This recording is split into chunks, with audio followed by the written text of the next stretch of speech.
So the government funding debacle has reinforced once again the importance of who controls the House. Democrats fell short of taking back the chamber in 24 by just a few races, and they're already, and this is good for them to know, working to make sure they don't miss their chance in 26. Now, House Majority PAC, an independent group closely aligned with Democratic leader Hakeem Jeffries, just launched a new effort to recruit Democratic challengers for Republican-held congressional districts in states like Arizona, Michigan, California, and Virginia that were not contested this year. The fund will pay for an extensive effort to find attractive candidates across the country, with an emphasis on people who may not already be in elected politics, but have excelled in their chosen fields.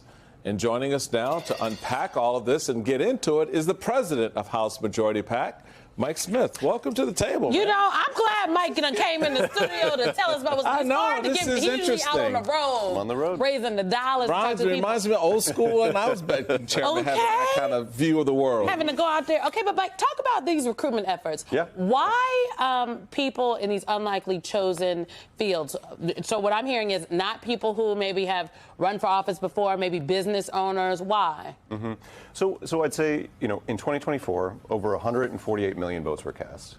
7,300 votes determined who had control of the House of Representatives. That's it. 7,300 out of 148 million. So wait, what? 7,300 votes across 3 districts. So the through line for whether we won or lost most of those districts related to the quality of the candidate running. And we know 26 is going to be ground zero for the House of Representatives. The only way to keep a check on Donald Trump, make sure Republicans can't enact some of these extreme policies, is if we elect a Democratic majority and elect Hakeem Jeffries as the next speaker. And we've already seen this week how crazy it's been, whether it's threatening to defund childhood cancer research, 4 days before Christmas, threatening to withhold paychecks to our military service members. So we're trying to go deeper into the map, basically saying we're going to be there if we have candidates, strong candidates in these in districts that are going to be ultra competitive, whether it's Mike Lawler in New York, Juan Ciscomani in Arizona, but also deeper into Republican territory in Florida, in California, and other places. And I think, to your point, recognizing that we can't use the same playbook if we want to win. So you look at Janelle Stelson in Pennsylvania. It was a district that we didn't think was going to be incredibly competitive. She had an unusual background. She was a Republican, switched to become a Democrat, local news broadcaster. She put that district in play and came within 1.2 points of winning in a very tough environment. So I think we're trying to go deeper into the map to figure out who we can get to run in these races and how we can be supportive of those people. So I think that's smart. It's a lot of what I did in the 2009, 2010 cycle. Winning state legislative races, winning down ballot races, which actually, as I keep trying to remind people, creates energy for top of the ticket races for federal office, for example, or even statewide for governor.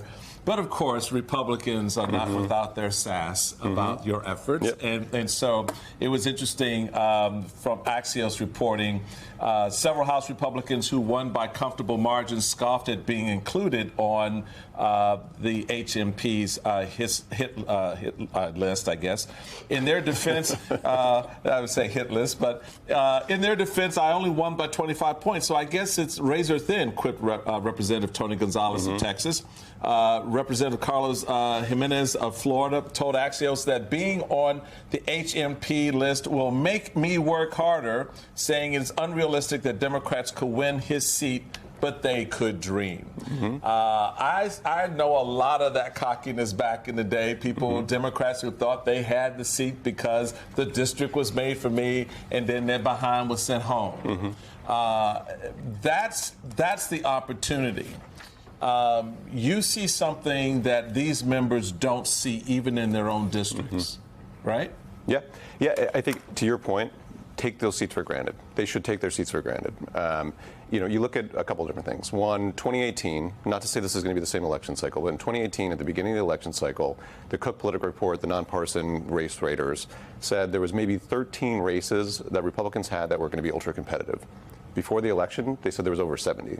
There are races right now that people don't think are going to be competitive that we're trying to put into play now. And that's why we laid a marker down earlier than we've ever done it before to basically say, raise your hand. We're going to be out there in the states talking to you, trying to figure out how do we build a robust campaign. And if we can make it real, we're going to be there and invest in that races. The other part of this, Simone, is that I find interesting, and this is one of the things that I think the Democrats should keep an eye on is that you're already beginning to see emerge within the Republican Party two camps. There's the hardcore MAGA. I'm Trump, yeah, baby, I'm Trump. Get the hat. I got the hat, right? But there's now emerging Musk Republicans. Yes. I find that to be interesting. It'll be very curious to see how that plays out in the types of candidates Republicans have emerging in primaries competing against each other for those seats that the Democrats are looking at. That the Democrats are targeting. And I mean, can we put I'm going to call it a hit list. I'm sorry, but I like that. It's the HMP list, but it's a hit list. I like the hit list. Can we put the hit list up on the screen, please, E84? These are the districts to watch first. I see some vulnerables these are on there. these are Republican districts to watch that you all are saying, we think, look at Nancy Mace on that list, South Carolina won. And then the next list is the targeted districts list. So these are the folks that you all are saying, like, these are the targeted districts. These are the potential open seat, John James, Michigan 10. These are Mike Lawler. Can we talk about Mike Lawler for a second? He may run for governor. He said he wants to be governor potentially of New York.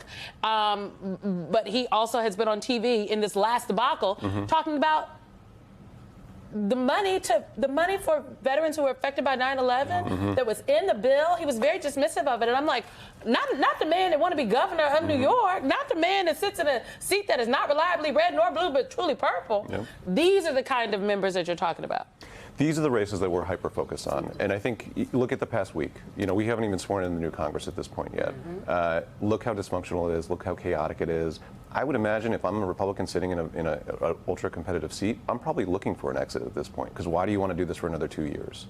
You know, you're not going to win. I think Democrats are taking back the majority. So you're going to basically have to deal with Donald Trump tweeting at you. You're going to have to deal with Elon Musk tweeting at you and recruiting candidates against you, most likely. What's the point of doing it? So I think our big effort is we're putting them on notice now, especially in the places where we think they're going to run for other office. And that's Juan Ciscomani, that's John James, that's Mike Lawler. But going deep, and I think over the next few weeks, you're going to see a robust accountability effort focused on some of the votes they've already taken, some of the things they've said, whether it's cutting Social Security, Medicare, again, withholding veterans' paychecks or military service member paychecks 4 days before Christmas.